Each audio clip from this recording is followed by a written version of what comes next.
Really good.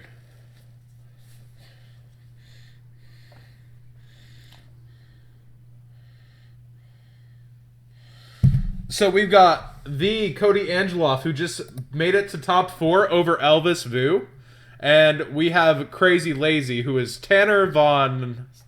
Yeah, I believe so.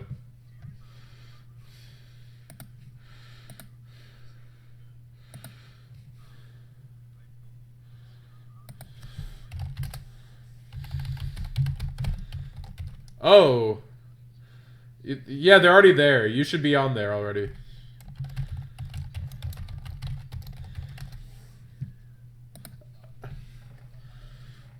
Yeah, this very colorful commentary. Oh my god. Joe, can I RKO your buddy? Ah, so.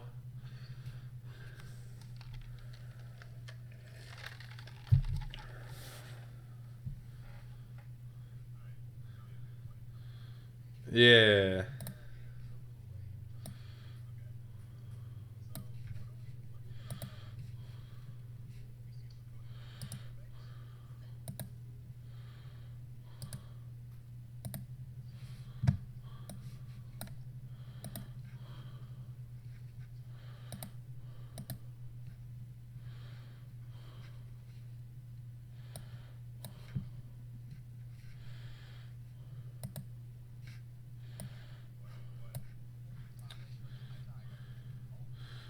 Well, I'm surprised that Crazy Lazy is actually going first here, considering that Koty had opted to play Synchrons in the last round, so I'm guessing Koty loaded a different deck because he won. It looked like he won the rock, paper, scissors.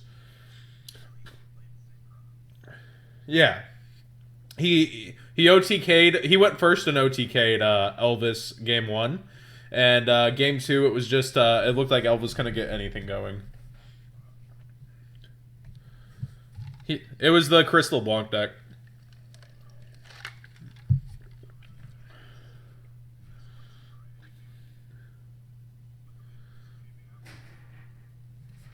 Oh, shoot. We cannot hear Robbie. That's not good.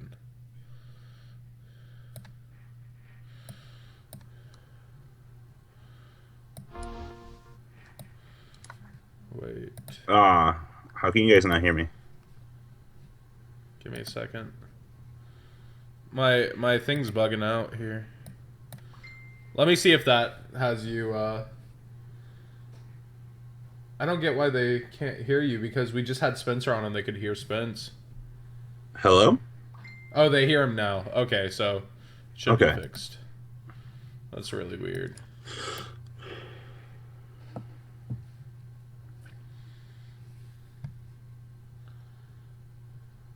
Well, you should show up in my recording, so that's good. Yeah, that's what I'm hoping.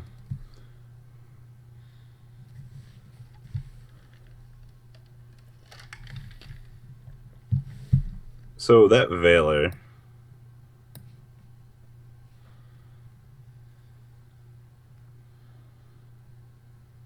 We'll see if it pays off. Or if it was a I mean, Koty's got active back row right now. That's always good. Well, it seems active.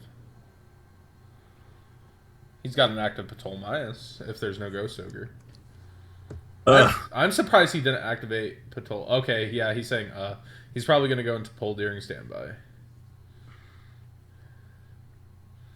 Yeah, sorry if we sound so boring on commentary tonight. I just woke up, and I'm sitting here watching PePe versus Magicians. And you guys know how this matchup goes. Do we? One or the other wins.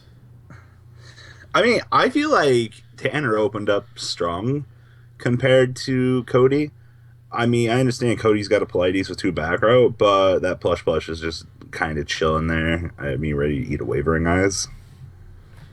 But even if it eats a Wavering, it's going to get its effect. Well, yeah, that's the point of, I assume, why it's out there. And by all means, Koty could have the Wavering down. Well, yeah. It goes either way. I mean, you're either playing the plush fire at this stage in the game to want to punish your opponent, and force your opponent to go, oh, hey, if I wavering eyes, like, there's some bullshit down here. Or Cody's like, all right, well, I'm broadcasting wavering eyes. Well, How, yeah, so we're probably going to see him pitch something and try to bait wavering if he indeed has wavering on the other side, too. So he's going to try to force wavering so he can get his wavering off guaranteed. Oh, there's the first wavering, so he doesn't even have to pitch. well, I mean, the Dragon Pit couldn't. Ooh, stuffed. Wow. There's one answer. And there's emptiness. Ooh, that's pretty strong with Blades. I don't really see him getting... Oh, no, he has Dragon Pit. So if he has any pitchable thing... No, Dragon Pit can't do anything right now because he's Oh, not Luster, magician you're in the correct. scale. You're correct. That's how I lose regionals. See, he doesn't mind playing Luster Draco because even if it gets killed somehow, Oh. it'll just go to the extra.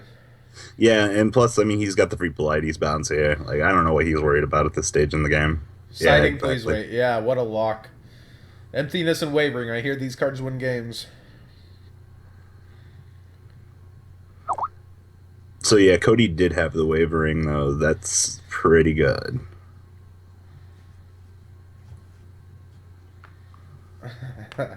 Leonhardt describes this match as Robbie, stuff happens, and response, stuff potentially tells the response to, and then someone wins.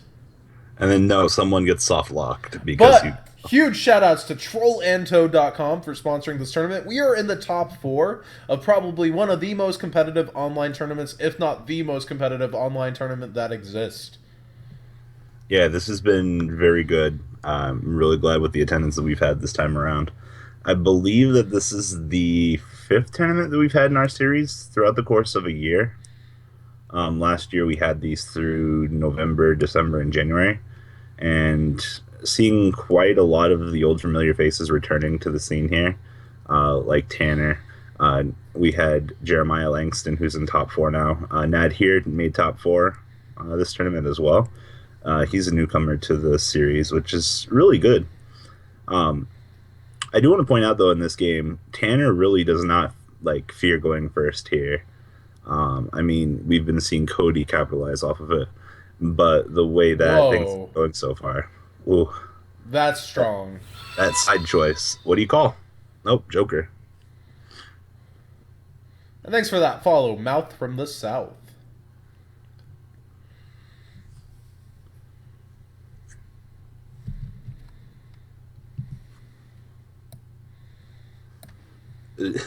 How often do you just see a normal summon Mass Chameleon getting in there for damage? Can you imagine in the show that thing just beating Cyblocker apart with its tongue?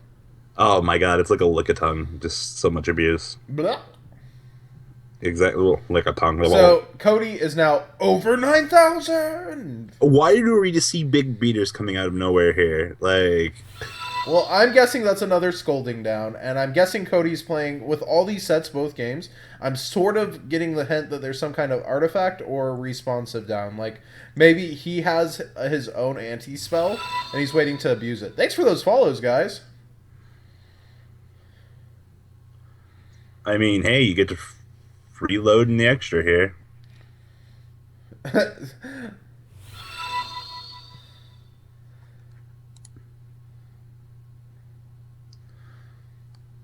And I want to take a moment to say every single donation goes back into the Zodiac stream, be it for apparel to add to these tournaments. Like, we want to add prizes to the tournaments, and it will be supported directly by you guys. Or, on the other hand, we also want to be able to make sure we always host these tournaments, but Troll and Toad's been very generous and says they'll be on board for a few more of these. And but just for the future, and we also just want to do a ton of other fun things.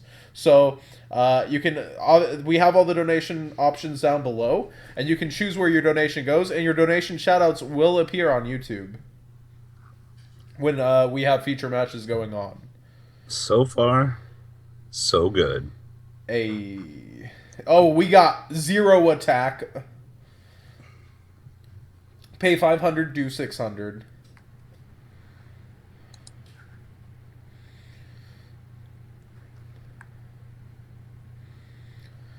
Kind of good. Now it really comes down to those back rows. Are they sided back rows? Do we have warning? Do we have bottomless? Do we have wavering? Oh, was that just a pass back? Yeah. Ouch. That's all I can Really, he's say. playing 3 mirror conductors. Yeah, it's good. I often find myself wanting a third when I play these kind of games. You can search it with Juggler. Do you just man up here and attack for 12 and not overlay? I don't.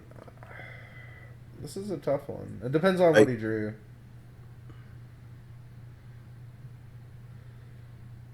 I mean, he's got 3 back row at the moment. I don't know how live they are.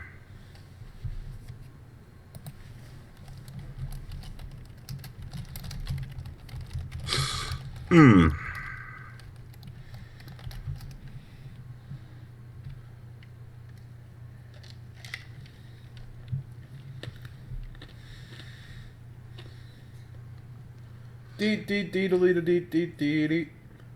Wow, it's just getting in there. I think he's got very responsive back row at this point.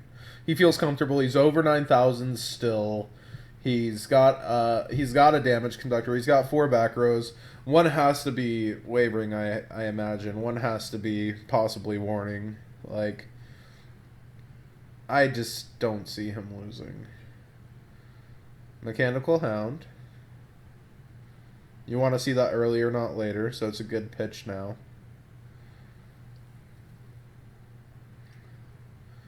And his scales are going to be protected from wavering, so this is actually somewhat Disgusting. decent. Well, it's disgusting if he manages to hit a solemn warning face down. Play scale. No magic drain, nothing tricky. Play scale. Now, does he pitch for the random back row? Ladies and gentlemen, 25% chance. Place your bets. He just decides to hit a scale instead. That would not be... He's at 4,500. There's a 2,500 beater on board. There's no way you do that in this position. Well, I lose to a lot of cards, but oh well. Pendulum 2, you're not going for the 25. Huh. That is pretty crazy logic. But that Kieran can't be destroyed unless its summon's negated. That sounds like a bottomless. And then Kieran could just bounce the Draco. Bottomless is useless here. Yeah, it really is, unfortunately. So, oh, there's Torrential, and he can still just bounce. He can chain bounce. And there's nothing that he can do about it. Yep.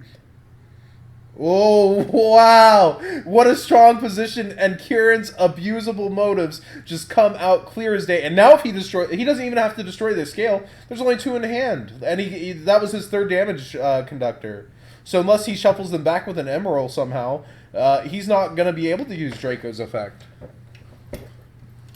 But he's got established scales. Ugh. It doesn't matter. 2 cards. The 3 back row are what matter. Yeah, in phase Kieran, good job.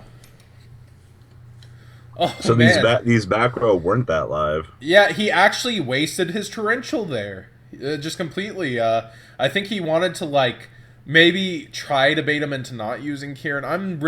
He wanted his own... I think the Juggler has to be killed by opponent's effect. I don't know what he was doing with that. There's wavering. Oh, there's wavering to wavering. There's a 3rd wavering. Do we have a 4th wavering? No, there's a banished... Kieran can't be targeted. I believe this card targets. No, it does not. You can banish 1 card on the field. It does not target. I don't think Kieran has the protection clause. Well, it can't be targeted. Oh, it's once per turn cannot. Oh, yeah, it can't be targeted, so yeah. Yeah, but he can banish. Wavering does not target. That's what I was making sure of. That was a pretty sick, nasty attempt to blow out your opponent. Yeah, the double wavering was very good. And actually, Koty's at lower life points now, but he has a Skull Crobat, and we have to assume his other is something with the Draco and the extra. That back row has to be solid scolding to really put in work. And he'll be putting himself down to 1,000. Oh! Put that Magician back, Koty. We're getting there. Yeah. There we go. If Now, he's got established scales here, though, into Ignisty, it's done. I don't think so. There's a lot of things he can do for game here. So he can special hat tricker. He can go ahead. Well, game's actually pretty hard without scales. Oh, there's a set pass. Just setting the wavering, I assume. Yeah. Well, he knows not to play his scales until he gets juggler. And he's got back row, which we've seen can be scolding. Oh, wow. Just wow. Oh, wow. A game where Skullcrobat does not Oh, result. no. We've got scales anyways. So if that last one is scolding, what are you thinking of scolding here? Or just do the summon? He can't use his magician. I mean, he's got 2 emergency plays here, if worse comes to worse. If he does get the scolding, I mean, he's just got the wavering to trigger the plush to get into a nice... No, scolding's a counter trap. Yeah, I know. I'm saying if he stops the pendulum summon here with scolding, he's got wavering to attempt to win the game. So he does have to stop this plush if it is. You're correct. Wow, he says okay. Yeah, now... That's game over. Yeah, now your plays are, all right, you have a pendulum summon coming. If you stop it with the solemn, you just lose to wavering now. Yeah. So, what could that back row be? But can we take a minute here to remember Ignister can spin this Draco Slayer to spin this back row? Yeah. That 0 attack Draco Slayer, though. Yeah, affects... He'll probably just hit his own plush. No, he's just gonna... I wonder why he bothered to put it at 0. And there's the match. Why not? Top 4. There it goes. We have Koty Angeloff advancing to the finals from the Card Guyz. We might have another top 4 match here. Oh, is Nadir ready? Ugh.